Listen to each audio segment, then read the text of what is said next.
সময়ের সাথে পরিবর্তন হতে পারে বিএনপির আন্দোলনের রূপ, তবে নির্বাচনকালীন সহায়ক সরকারের দাবিতে এই আন্দোলন শেষ পর্যন্ত শান্তিপূর্ণ থাকবে কি না তা নিয়ে সন্দিহান দলটির নেতারা বলছেন, সরকার তার অবস্থানে অনড় থাকলে জনগণই আন্দোলনের চেহারা বদলে দিতে পারে। মহসিনুর রহমান বাদলের রিপোর্ট। শান্তিপূর্ণ কর্মসূচির মাধ্যমে আমরা এদেশে একটা অবাধ, সুষ্ঠু, নিরপেক্ষ নির্বাচন চাই। সহায়ক সরকারের দাবি আদায়ে ঈদের আগে আন্দোলনের এমন ইঙ্গিতই দিয়েছেন বিএনপি চেয়ারপারসন।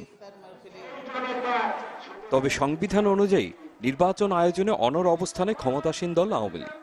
এমন পরিস্থিতিতে কি করে শান্তিপূর্ণ কর্মসূচির মাধ্যমে সহায়ক সরকারের দাবি আদায় করে নেবে বিএনপি, এ নিয়ে খোদ দলটির নেতাকর্মীদের মাঝেই রয়েছে প্রশ্ন।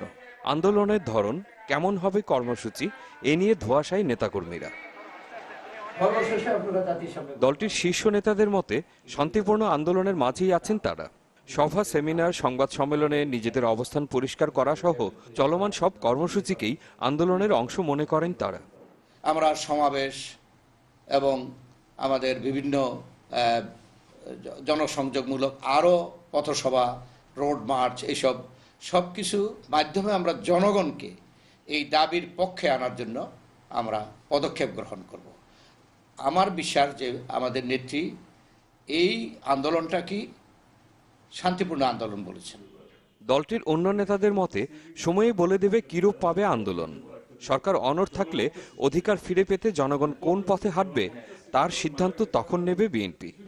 কোনো পর্যায়ে যদি দেশের জনগণ, রাজনৈতিক শক্তিগুলো মনে করে যে সব কিছুকে উপেক্ষা করে দেশের জনগণের সমস্ত অধিকার কেড়ে নিয়ে, মালিকানা হাইজ্যাক করে কেউ জোর করে ক্ষমতায় যেতে চায় আবারও, তখন এই আন্দোলন কি রূপ নেবে সেটা আমাদেরকে অপেক্ষা করতে হবে, দেখতে হবে।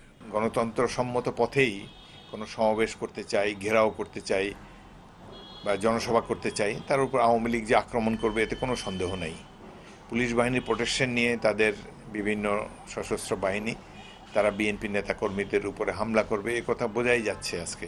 সুতরাং সেই পরিস্থিতিতে বিএনপি আত্মরক্ষার জন্যে নিশ্চয়ই প্রতিরোধের জন্য চেষ্টা করবে এবং এই আন্দোলন তখন আর শান্তিপূর্ণ থাকবে না। সংকট সমাধানে সরকারের শুভ বুদ্ধির উদয় হবে বলেও প্রত্যাশা বিএনপি নেতাদের।